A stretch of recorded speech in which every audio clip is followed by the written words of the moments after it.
Hello everyone, I am the F1 team and welcome to my review of the 2019 Canadian Grand Prix, probably the most controversial race of the year so far, and I'm really excited to put my opinions across about this race and obviously that very controversial incident later on in the race. So without further ado, let's go straight in to my qualifying report. In qualifying, it was Max Verstappen who was the surprise elimination out of Q2. And it was when Kevin Magnussen hit the wall of champions, spun round into the pit wall, and he brought out the red flag at the end of Q2, which meant that Max Verstappen was going to get out. That opened up a spot in the top 6 for someone to take. Who was that going to be? It was going to be Daniel Ricciardo. It was a fantastic drive, fantastic lap from him. Nico Hülkenberg doing himself no harm, finishing in 7th as well. It was really good weekend for the Renault team, and they really needed that. I think this is where they were expecting to be at the start of the year, and they're finally beginning to get there. I think they must have brought just a huge upgrade into Montreal this weekend, but it's worked wonders for them. As for the top 3, it was between Hamilton and Vettel. Leclerc wasn't really in it, and Bottas, well, he didn't have a spoilish, did he? But it was going to be Sebastian Vettel to take it at the death, ahead of Lewis Hamilton, with Charles Leclerc and Daniel Ricciardo behind. Bottas only managing 6th, so it was Pierre Gasly in his Red Bull who managed to take 5th place for the race. At the start of the race, there was no real change at the top of the order. Verstappen did begin to make his way through the field from his 10th place starting position after Carlos Sainz's impeding penalty had been applied. Surprisingly, Daniel Ricciardo did maintain his place in 4th ahead of Gasly and Bottas, so he was going to lose later in the race when the top cars really began to produce their speed. But it was a really fantastic drive from Renault, as I said, a really good job from the French team this weekend. But with both McLarens performing well, it wasn't just the car that was doing well, it was maybe even more the engine, because Lando Norris and Carlos Sainz were both working their way up the order into the points positions until Norris did unfortunately retire from a mysterious sort of brake heating issue that happened around the last chicane, and he pulled over on one side of the pit lane, and they decided against just removing his car from there. So we had on and off yellow flags throughout the race, which did excite us because at points of the race it was quite boring, and we were hoping that there'd been a crash, come on, safety car, that would be really exciting. But no, it was just people working on Norris's car instead of bringing it back to the pit lane. But yeah, that was Norris's weekend over, but Sainz was still performing well, and Renault's engine has turned a corner.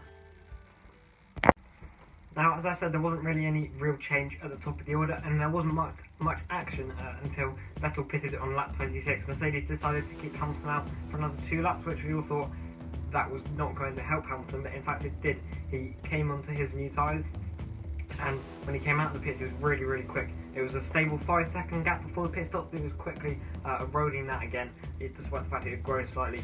It was eroding that, and it was down to under a second very quickly. Hamilton was just behind Vettel, not so far behind that he was not close, but he was keeping most of the dirty air out of his car, which is what you need to do, especially on such a hot day in Montreal. I think it was one of the hottest Canadian Grand Prix ever.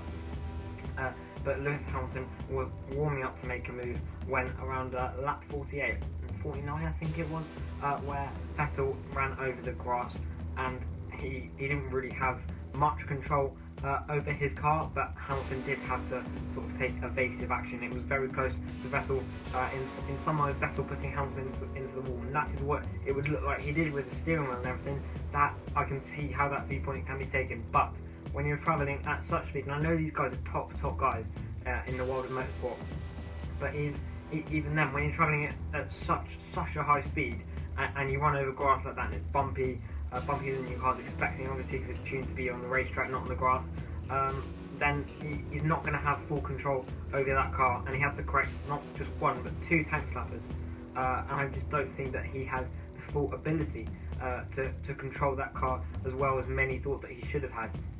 So in my opinion, it was a racing incident, and many other people's opinion, including Matt Gallagher of WTF1. But actually, the FIA, that wasn't their opinion. They decided to give Vettel a 5-second penalty, which neither him or Ferrari have been very happy about. At the time of recording, there's been no result to Ferrari's appeal as yet. If there has been by the time that this video goes up, I will just add a little subtitle up there. but he did get a 5-second penalty. He was changing the pit boards, not pit boards, the finishing board, the first and second boards around between Hamilton's car and his empty space where he hadn't parked.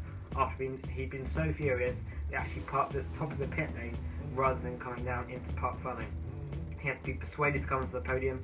He was not happy whatsoever. But actually, in the end, it was Lewis Hamilton, having only led a couple of laps of the Grand Prix. It was him who took the win after crossing the line second. He did win the race. Sebastian Vettel in second place. Charles Leclerc third. Vettel was actually in danger of losing second place as well. He nearly fell into third behind his teammate, and Leclerc didn't even know he had a penalty. In fourth place, Valtteri Bottas, and in P5, Max Verstappen.